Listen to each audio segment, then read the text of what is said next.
Hi, dear students. Welcome back to computer science class. We have already started learning our second chapter, Python programming fundamentals. And in our previous session, we have gone through variables and different types of data types and some other components. So we are continuing with the same topic today as well. Okay. So just before adding to today's topic, let's have a quick revision of last day's topics. It was all about variables, okay, variables and types, and we have created number of variables and made use of those variables to perform operations. Then three components: id, type, and value. Okay. Then division, data type division. Then we have gone through number. Okay, there are three subdivisions: integer, float, and complex. Then string, a group of characters. Okay. Then boolean, either true or false, and finally none, what used to signify the specify the absence of any value. Okay.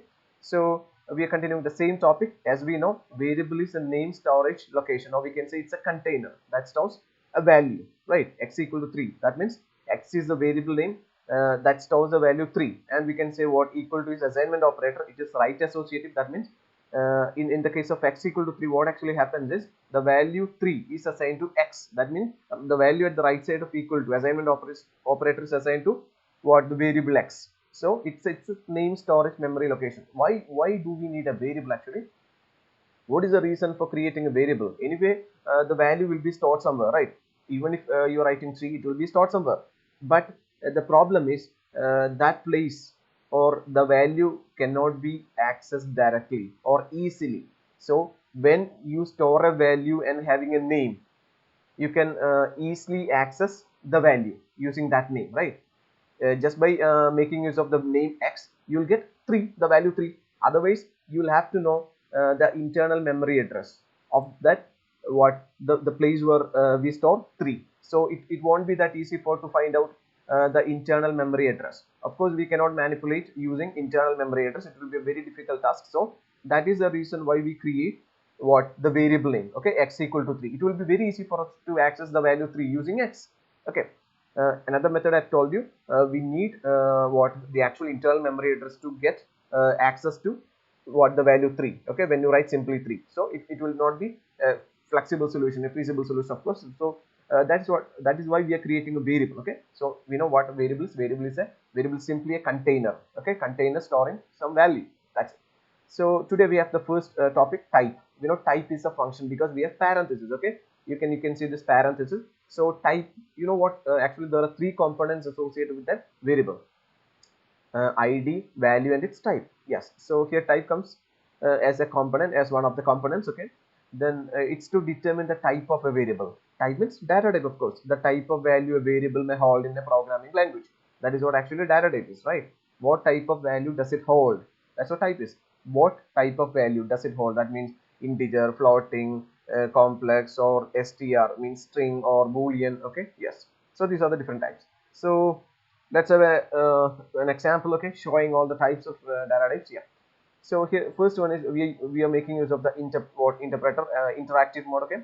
Then type of 10, we are writing type of 10. Here type is a function, and 10, what is 10? 10 is an integer value. So here will what this will be the result of this statement. Okay, after executing type of 10, you'll get class int. You know, it's in angle brackets. Okay, class int is in quotes. It specifies what? 10 belongs to class int. So we get it. 10 is an integer value, that's it. Or 10 belongs to the type int. Then second one, type 8.2. You know, 8.2 is of course a floating point value, right? So it shows class float. Okay, it belongs to the class float. Yes. Then type 22 by 7. Of course, the result is what? Floating point, right? So class float, it shows class float. Okay. Then you can see type 22 by 7 in quotes. Okay, hope you identify the difference between type of 22 by 7 and type of 22 by 7 in quotes. Here type of 22 by 7 gives you class float as a result, but type of 22 by 7 in quotes, it becomes a string. Anything we include in quotes will be treated as a string, you know that, right? So class str will be the result. Then type of minus 18.2, you know, it supports both minus negative value and positive value. So minus 18.5, it's also a floating point value. You can see this. Yeah. Class float. Okay. Then type of hello Python, you know what actually it is? Type of hello Python. Hello Python is in quotes, and we have a space to separate hello and Python. Okay, it's allowed. Yeah. Then it shows class str, it's a string. Okay. Then type of true, actually what is the type of true? It is class bool. It's boolean, right? It belongs to class boolean. Please note one thing, it's not in quotes. Okay, the type of true is not in quotes. True is not in quotes. When you write true in quotes, what happens? It will be of string type, right? Yes, it's not in quotes. It's simply what type of true. Then the result will be class bool. Okay, then type of 8 greater than 5, it's also bool, right? It returns either true or false. Yes, 8 is greater than 5, so it returns true. A true is a value belonging to bool. Okay, so this is how we can work with one of the ways to work with type function. Type function is used to return the type of a variable. Okay, that means the data type. What type of value does the variable hold? Does it hold? Okay, and we have seen integer, floating, then what string type and boolean type. Yes, okay, let's move on. We have another method. In our previous session, we have directly given values, right? Type of 10, type of 8.2. We have directly passed the values. The actual values being directly passed to the function type. But here we are following another method. Okay, x equal to 10 type of x. What is the difference?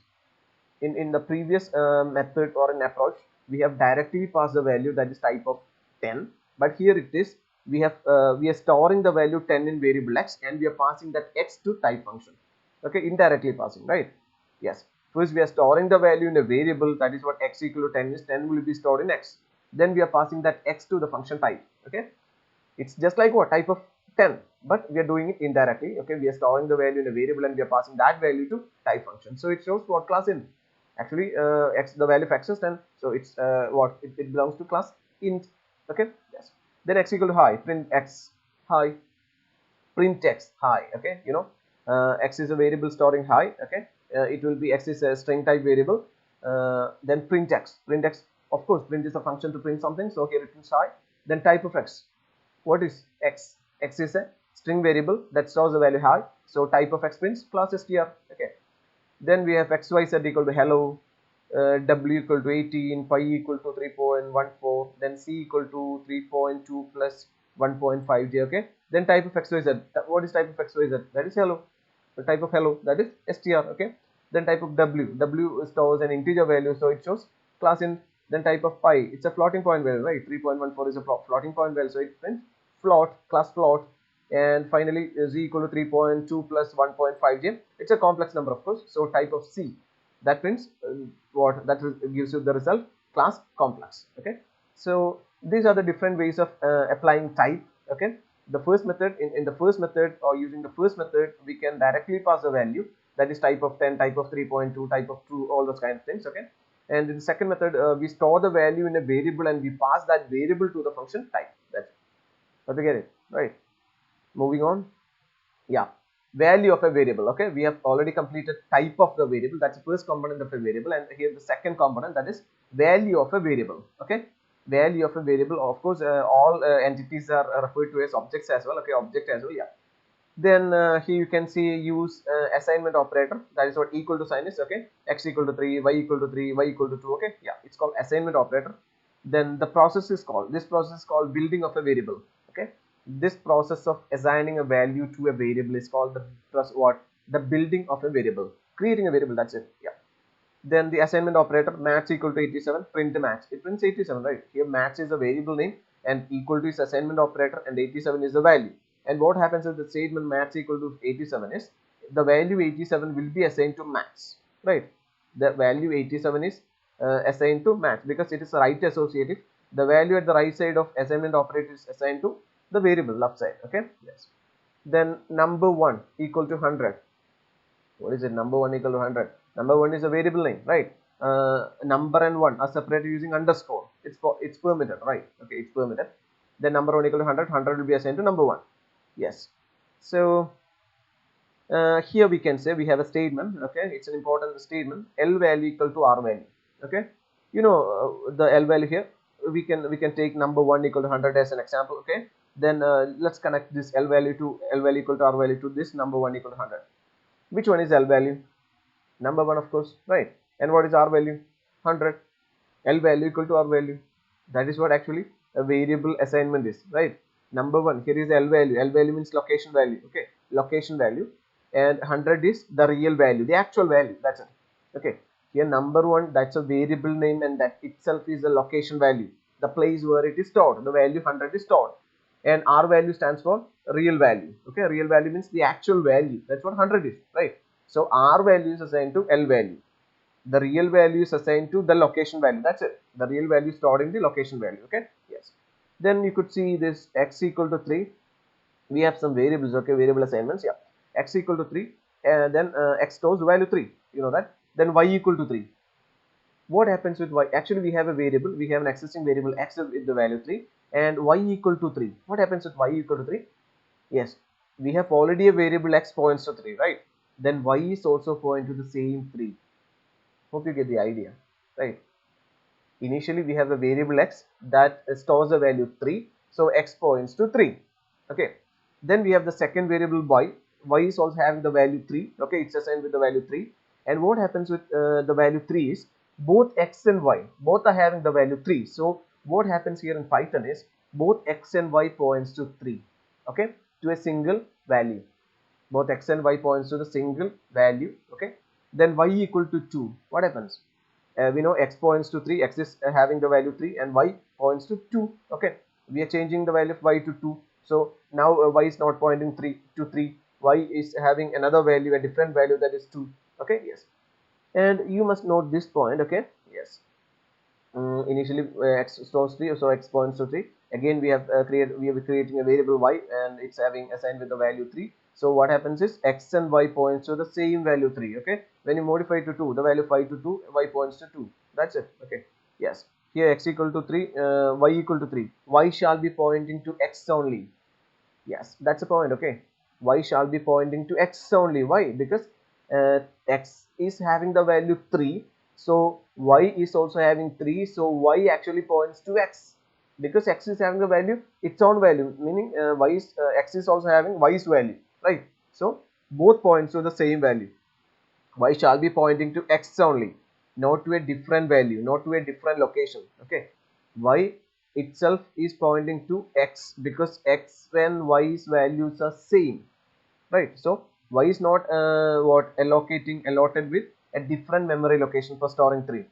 It will be pointing to the existing 3 of x. Okay, yes, copy it. Y equal to 2, assigned another value 2. Okay, so this is what actually value of a variable is.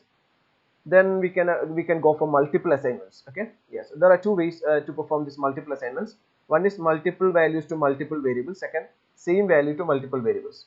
Okay, multiple values to multiple variables and same value to multiple variables. Let's look at same value to multiple variables first. Okay, we have already done x equal to 30, right? Yes, only one assignment, x gets the value 30, but here you can see total marks equal to count equal to 0. It's what same value is assigned to multiple variables, right? Total marks equal to count equal to, both total marks and count are variables and both are getting the value 0. Multiple values or multiple variables are getting the same value. Okay, then just like what, x equal to y equal to 10, both x and y are getting the value 10. That's it. Then multiple values to multiple variables. Yeah, here we have the first variable message, then day, then time. Message comma day comma time equal to meeting comma month comma 9. Okay, yes, what happens with the statement? Meeting will be assigned to msg, month will be assigned to day, and 9 will be assigned to time. Okay, we know meeting is a string type, so message is a string variable. Mon is also a string type, so day is also a string variable. But yes. Okay, 9 is also a what string type because it's in quotes. So day is what time is also a string type. Okay, yes, with different values. So multiple variables. Here message, day and time are multiple variables assigned with multiple values. Meeting is a value, month is another different value, different kind of value, and 9 is another one. Okay, and but here you could see what total marks equal to count equal to 0. What all variables assigned the same value 0. Okay, then x equal to x comma y equal to 2 comma 3. X will be assigned with 2 and y with 3. Y with 3. Okay, so it's another flexibility of Python programming. We can assign same value to multiple variables and different values to multiple variables. Okay, yes. So let's have some more example. X comma y comma z comma p equal to 243 34.5 and Vinay. Okay, 2x 42y 34.52 z and Vinay to p. That's it. Okay, and when you print it will be printed in what, parenthesis. Okay, then x plus y print 42, x minus y minus 32, of course. Then a equal to b equal to c equal to minus 55. A, B and C brings what? Minus 55, minus 55, minus 55. It's an example for same value to multiple variables, right? Then A plus B plus C minus 165. Hope you get it. Multiple assignments. Okay. Yes. Moving on, variable names. Variable names. Okay. Actually, we have to follow some syntax or grammatical rules while coding. So that's what here we refer to as syntax, right? So at the time of defining a variable, creating a variable, we have to follow a set of rules, or we can say syntax. And these are the 6 specific points, and these are very important for you because there will be questions directly asking from this portion, okay? Which all what things to be taken care of while defining a variable name, okay? Or there will be what you'll have some names, okay? And you have to mention it is valid or invalid, okay? Yes. So these are the points. Must start with an alphabet, caps or small, or underscore, okay? That is, variable name must be started with an alphabet. It can be in capital, or it can be in lowercase, or it can also start with underscore, because underscore is also treated as an alphabet, okay? Yes. Then can contain spaces. Of course it cannot contain, okay? It cannot contain spaces, because that means like roll number. When you consider roll number, we cannot have what space in between roll and number, okay? It will be invalid. Instead you can connect these two, either roll number as a single word, or you can separate it using underscore, okay? Roll underscore number is also permitted, okay, get it? But roll space number is not permitted, because it's against the syntax. So either you can write roll number together, or you can separate it using underscore, roll underscore number, okay? Then can have any number of letters, digits and underscore. Of course, roll 1 is possible, right? Name 1 is possible, but one name is not possible, because it's not it must start with an alphabet, okay? Then keywords cannot be used, because keywords are already reserved words, okay? These are called reserved words. These are already taken for some other purpose, so we cannot use keywords for naming identifiers, or we can say variable names. Variables are identifiers, we know that, right? Variables are also called identifiers, because these are used to identify something. When we write roll number, it's used to identify roll number. We will store roll number in that roll number. We will not store name or marks in roll number, right? Yes. Then case sensitive. It is case sensitive. Name and name are different. Of course, we know that name is in caps and name is in lowercase. Okay, these are different. Okay, it's case sensitive. Python is a case sensitive language. We know that. Yeah. Then must be an indication of what they are used for. Yes, that's what I've already mentioned. Okay, in roll number, when you create a variable name roll number, we will store roll number in that name, because name is an indication of what we store in, okay, that particular variable, right? It must be an indication of what they are used for, so these are the things, these are the points to be taken care of while defining, while naming a variable, okay? Must start with an alphabet, can have underscore, okay?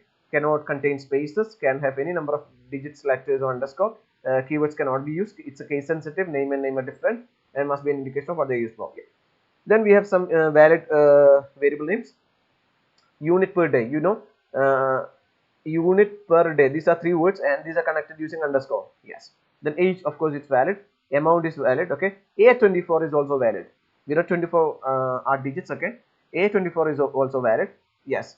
Now let's look at invalid names. 3D graph, is it possible? No, because it violates the first rule, right?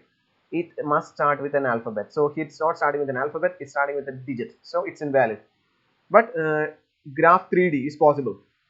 Then roll underscore number, no, sorry, roll hash number, no special characters are permitted, okay? Only one special character is permitted, that is underscore. It can be what, roll underscore number, but it cannot be roll hash number roll, or roll under what, dollar number, okay? Any other symbol is not permitted, okay? Then first name, what is the problem with first name? We have space is not allowed. Then dob, dot is not what, it's also not allowed, it's a special character, right? Then while, what is the problem with while is a keyword cannot be used, keyword also cannot be used. So these are some of the valid names and invalid names. As I've already told you, there will be questions directly or indirectly from this portion for your board examination, okay, for your +2 board examination. So you must learn all these points, okay? Yes, you could distinguish valid and invalid names, okay? Yes. Then we have an example. We have a program to input 2 numbers and find their sum, okay? To input 2 numbers and find their sum, and here this will be the first big program for us, okay? Yes. A lengthy program, of course. Yeah. Then we can see what n1 equal to input of enter the first number, n1 equal to eval n1, then n2 equal to input of enter the second number, n2 equal to eval n2, sum equal to n1 plus n2, sum of two numbers is sum, product n1 into n2, then print product of two number, product. Okay, let's explain this. It's a very simple program, but you could see new terminologies, of course. Okay, input and eval are new to you, right? Yes. And in our previous programs we have seen it's just like n1 equal to 10, n2 equal to 10, then sum equal to n1 plus n2, something like this, right? But here it is, we are using making use of two functions, input and eval. Okay, input is a function. Okay, input is a function. From the term itself you could I think you can expand it, right? Input is a function to input a value, dynamic. There are two programming approaches, static and dynamic. n1 equal to 10, it's a static program, right? But n1 equal to input of enter the first number, it's a dynamic program. In n1 equal to 10, we are giving the value for n1 at the time of coding. That's what static programming is, right? But here it gets privilege to the user to input value after getting the result, after getting the what output, right? You'll get the privilege, you'll get the right. So it's dynamic programming. Okay, this approach is called dynamic programming because user is getting a privilege to input value to the variable after getting the result. Okay, so this is actually preferred, yeah, preferred kind of programming. So n1 equal to input of enter the first number. Okay, what happens is after executing your program, enter the first number will be displayed, and you can it will ask you to enter a value. Okay, you can enter any value, so that value will be assigned to n1. For example, we are inputting 10. Okay, so 10 will be assigned to what, n1. But at present input takes the value as string. Okay, input takes value, any value as a string. Okay, what if it is 10, 10 will be taken as a string. Okay, 20.5 string, and your name Atul is a string. Yes, anything will be taken as a string applying input function. So actually we are performing some operations, right? Sum equal to n1 plus n2, a product equal to n1 into n2. So it must not be a string, it must be an integer value, because plus can perform what on, mainly on. Okay, mainly on, because if we do perform what, arithmetic operation, right? Yes, so it must be an integer value. So eval function is used for converting n1 to integer value. And now n1, the value 10 is a string, so it should be converted to integer type, right? So that is why we apply eval function, eval n1. So n1 now becomes an integer value. Hope you get it. Input function takes anything as a string. That's the first point. Okay, so here we have operations like plus and multiplication, addition, multiplication. So the value must be an integer type. So just after inputting the value as a string, the value 10 to n1, we have to convert that string value 10 to integer value 10. That is why we have used the function eval. That's it. The same way you can initialize n2 also. Okay, input enter. Okay, so initially we are in, okay, suppose we are inputting 20, so 20 will be a string, and we have to convert it to integer type. That's why we are applying what, eval function. Okay, so now we have 20 in 10, what, 20 in n2. We have integer value 10 in n1 through eval n1, and we have integer value 20 in n2 using eval n2. Okay, now you can perform sum equal to n1 plus n2, 10 plus 20, 30. So print sum of two numbers, yeah, will be printed as such. Okay, because it's in quotes. Then sum 30 will be printed. Okay, the same way we are performing another operation, product. Okay, n1 into n2. Okay, 10 into 20, 200. So product of two numbers is, okay, what, product of two numbers will be printed as such, and the value will be printed. Okay, hope you get it. And here now it's not, of course, familiar, unfamiliar to you. Yes, input is a function that accepts anything from the user, dynamic, and the condition is the value will be a string. And if you want to convert it to an integer type, you have to apply eval function. You have to evaluate any value to integer type. Okay, that's why eval function is, that's what eval function does is. Yes, so input n1, eval n1, input n2, eval n2, then sum and average, sorry, product. Okay, so this is all for the time being. Let's have a quick revision. Okay, we have discussed first type. Okay, type function first for returning the type. and two methods, directly passing or indirectly passing, then value. Okay, assignment operator L value equal to R value, yes. Then multiple assignments, same value to multiple variables like x equal to y equal to 0. Then say multiple values to multiple variables like x comma y equal to 2 comma 3. Okay, different values, yeah. Then variable names, conditions, okay. Then we have seen a program as well, yeah. So this is all for the time being. We have a lot for today, okay. So just go through all these topics, okay. Just have a thorough understanding of the theory part first, theory stuff first, then go to the practicals, okay. Yes. So just try it out, okay. So this is all for the time being. Thank you for watching. Have a nice time. See you in the next video with variety of different topics, okay. Yes. Take care.